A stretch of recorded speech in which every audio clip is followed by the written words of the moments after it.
Le jour approche, l'enlèvement à la lumière des temps présents. Vous entendrez parler de guerre et de bruit de guerre, mais ce ne sera pas encore la fin. Matthieu 24, verset 6. Nous vivons une époque marquée par le fracas des armes et le frémissement des nations. La guerre entre Israël et l'Iran, avec l'implication stratégique des États-Unis, ne peut laisser l'Église indifférente.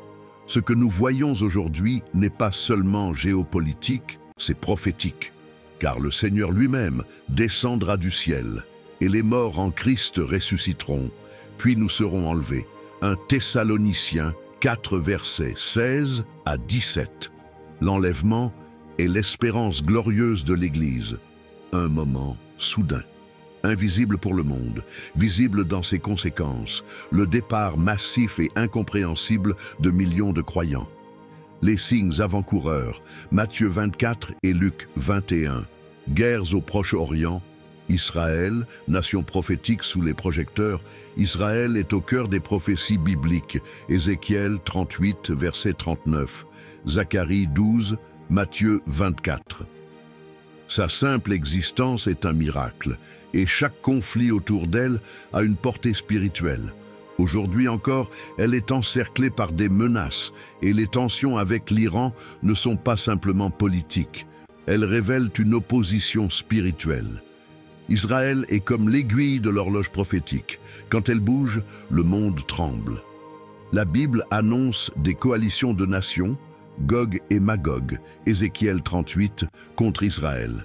L'implication des grandes puissances comme les États-Unis, alliés d'Israël, l'Iran, ennemi juré, et la Russie, acteur prophétique majeur, montre que les alliances prennent forme.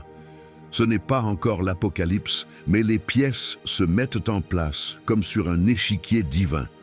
Secousses politiques, morales, climatiques, le monde gémit, des lois qui défient Dieu, des gouvernements instables, une crise de valeurs, des catastrophes naturelles de plus en plus fréquentes. Tout cela confirme ce que dit Romains 8, verset 22. La création tout entière soupire et souffre. Le monde est en convulsion.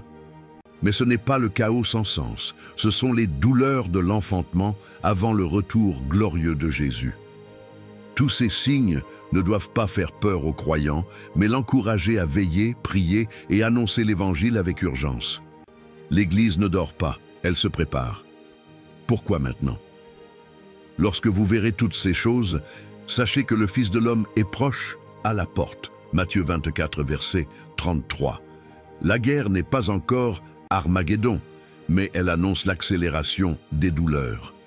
Dieu permet ces troubles pour réveiller les tièdes, appeler les perdus et sanctifier les justes. Es-tu prêt? Es-tu parmi ceux qui seront enlevés ou laissés? Le jour vient comme un voleur. Ce film est un cri d'alarme, mais aussi un message d'espérance. Donne ta vie à Jésus, il est la paix au milieu du chaos. Si ce message te parle, abonne-toi, partage pour que d'autres trouvent aussi la lumière du salut. Jésus revient. Prépare-toi.